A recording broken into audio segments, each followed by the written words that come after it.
Croc, just in general, how did you see that one play out? Yeah, look, thought it was a real grind early. Sydney, they do like to move the ball quickly, and in the first quarter they were bouncing off our half-forward line, and looked dangerous coming back at us.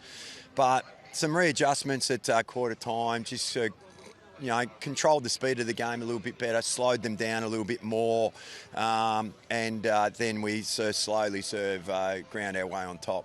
It's been a little bit of a theme that in the first quarter we tend to get a little bit challenged, but then are able to start playing a bit better footy towards the sort of second quarter and second half. What do you sort of put that down to?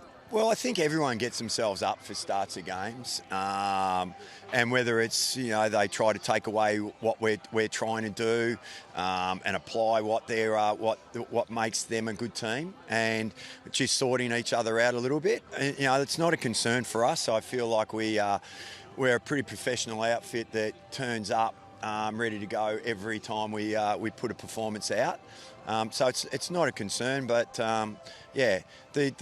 the good thing from a coaching perspective is that when we can have a reset, it's in a pretty calm manner, and the players then go out and they're able to execute really well. And Amy, your form at the moment's probably been one of the more consistent performers in the side. What are you sort of putting that down to, and how happy are you with your performances at the moment? Super happy. I think for me it's just coming back to playing my role for the team, and I think I've built my game over the last couple of years. It's definitely not this year. I think the work that I've put in over the last few years, and as I said, bringing it back to my role. I think everyone in this team, Croc spoke about a sense of calm, after first quarters, it might be really close, but that sense of calm comes from everyone knows what they need to do, and everyone has so much trust in each other to just play their role, and that's what we come back to. So, I think that's... How important is that, having so many players that can just come in and play a role, particularly when you've got someone like Sheerin who came out in the warm-up, to be able to just sort of one person out, one person in? How important is that from a depth point of view? Yeah, no, super important. We just touched on it, and credit to AGM. She does a great job. Coming in, it must be super hard, but again, we have such a clear game plan that we want to do, and everyone's aware of that, and it just makes it kind of a seamless transition. When someone goes out, another player can come in. And from just the inner sanctum of the team, you're obviously on a pretty good run, winning wise. How is it that you guys can sort of stay focused on improving and sort of bringing it every week? I think with our group, we're always looking for ways to get better. We never go complacent, and we don't really talk about the win itself. It's what we did well and what we can keep doing well, and then what little areas that we can improve to just keep growing as a team.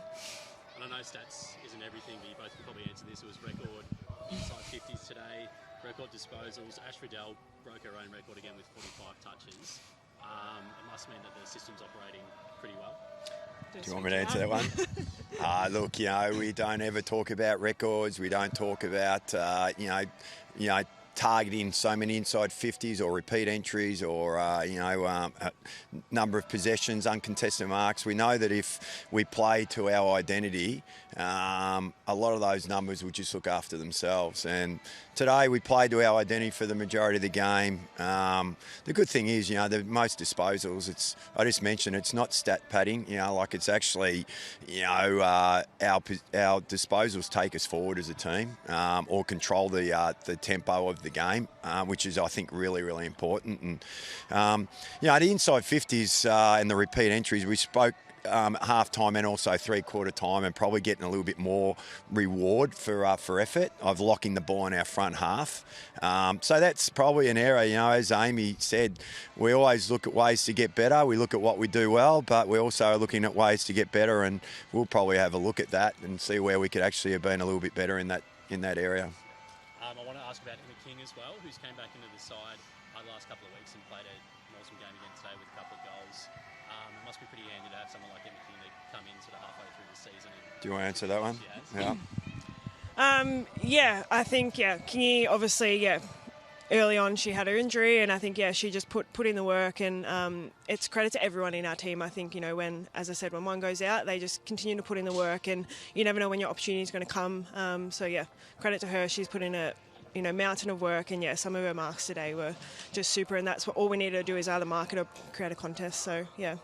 And just quickly on Sheerin as well, are you able to shed any more light on what happened with her? Yeah, Ailish in the warm up, in the first warm up, she just felt a hamstring incident.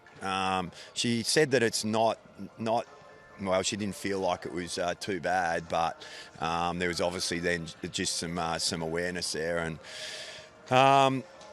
we just decided she wasn't really right to play, and as Amy said, that the ability of the team to even. That's happened to us a few times this year. Like, everyone might look from externally that everything's been smooth sailing, but we've had a few late outs with players getting injured in warm-ups or getting ill, and the ability for the next player to just step up's been really impressive from the group. Thanks, guys. Thank you. Thank you. Good on you. Thanks, Rob. Well done, guys. Thanks for that.